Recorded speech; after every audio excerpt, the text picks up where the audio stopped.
নমস্কাৰ বন্ধুসকল, বহুদিনৰ মূৰত পুনৰ এটি সৰু ভিডিঅ' লৈ আপোনালোকৰ ওচৰত আহিছোঁ। বহুদিন ভিডিঅ' একো আপলোড কৰা নাই সৰু সুৰা, গতিকে এতিয়া বাৰিষা বতৰ অলপ খেতি কামত ব্যস্ত আছিলোঁ আৰু কিছু সমস্যাৰ কাৰণে এইবোৰত সময় দিব পৰা নাছিলোঁ। আজি মোৰ ছাগলীবোৰ আপোনালোকক দেখুৱাই আছোঁ। যিহেতু বাৰিষা দিনত অলপ অসুবিধা বুলি কয় ছাগলী পুহিবলৈ, গতিকে মোৰ ছাগলীবিলাক কেনেধৰণে মই ৰাখিছোঁ চাই লওক। যিহেতু এতিয়া পথাৰত চৰিবলৈ আপোনাৰ ঠাইৰ অভাৱ হৈ গৈছে, ঘৰতে অলপ কষ্ট কৰিবলগীয়া হৈছে ছাগলী ৰাখিবৰ কাৰণে। এইবোৰ চব এতিয়া অলপ দানা দিয়া হৈছে। এইবোৰ চব ছাগলী বৰ্তমান ঠিকে আছে চেহেৰা। এনেধৰণে পাত দি ৰখা হৈছে। সদায় 3-4 মানে পাত কাটিব লাগে, গতিকে অলপ কষ্ট হৈছে।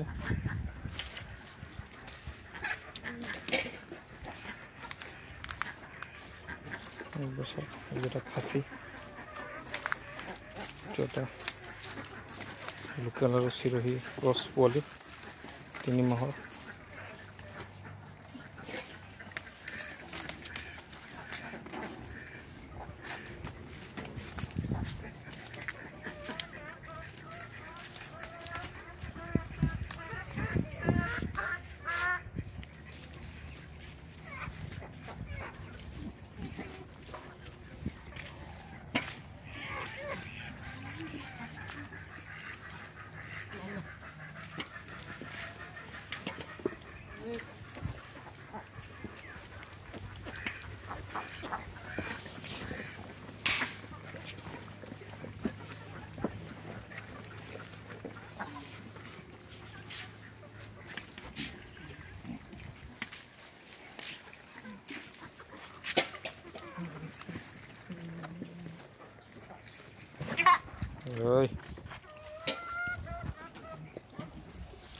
এনে খাব দিলে বহুত মাত দি থাকে সিহঁতে।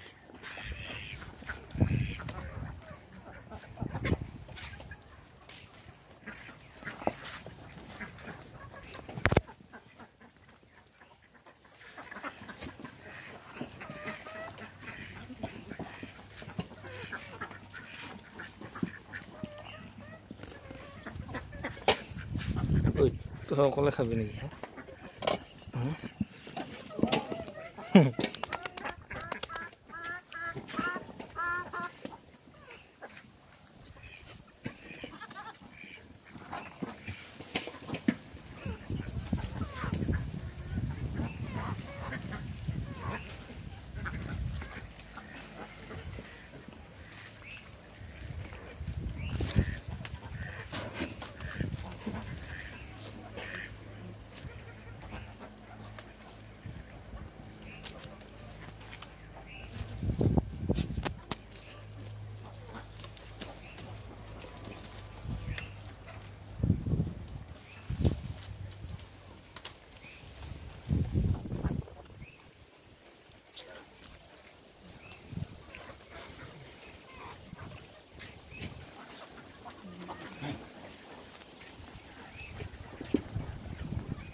গতিকে এয়া